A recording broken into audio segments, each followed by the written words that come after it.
তিনটে স্ট্রবেরি কি সুন্দর হয়েছে স্ট্রবেরিগুলো। এটা আজকে খাওয়া হবে খাওয়া। এখন আজকে বর কতগুলো মাছ এনেছে, মৌরলা মাছ, তা আবার এত ছোট ছোট, এগুলো বাঁচতে গিয়ে তো হালত খারাপ হয়ে গেছে।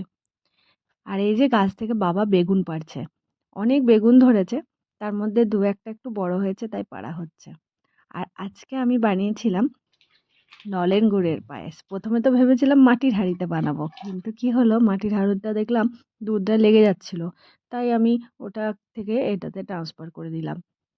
তারপরে আমি আস্তে আস্তে বানানো স্টার্ট করে দিলাম। প্রথমেই তো চালগুলো দুধের মধ্যে দিয়ে দিলাম, তারপরে সেদ্ধ করে অর্ধেক অর্ধেক সেদ্ধ হলো যখন ভাতটা, তখন আমি ওর মধ্যে একটু কাজু কিশমিশ অ্যাড করেছিলাম, আর তার মধ্যে এলাচ দেওয়া ছিল আর ছিল তেজপাতা।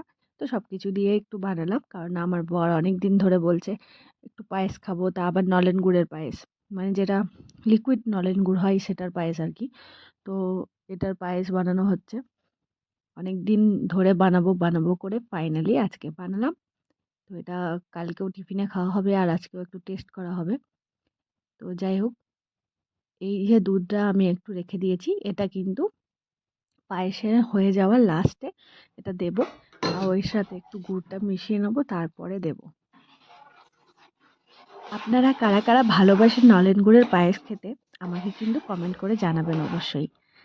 আর এই যে দুধটার মধ্যে আমি এখন নলেন গুড়টা মেশাচ্ছি।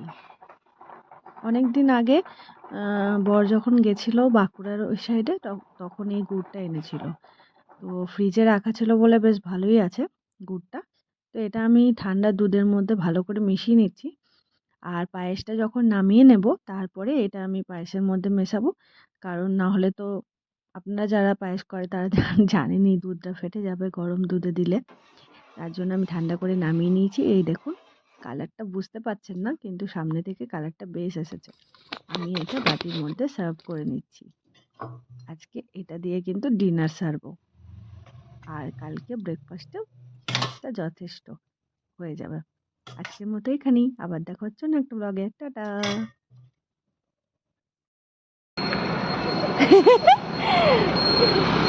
বলে না হ্যালো বন্ধুরা, হ্যালো বন্ধুরা। এই যে দেখতে পাচ্ছেন আমার বান্ধবী একটু লজ্জা পায়, একটু লাজুক। আমরা একটু রাস্তায় বেরিয়েছি হাওয়া খেতে, বড্ড গরম বাইরে, এই ভিতরে সরি।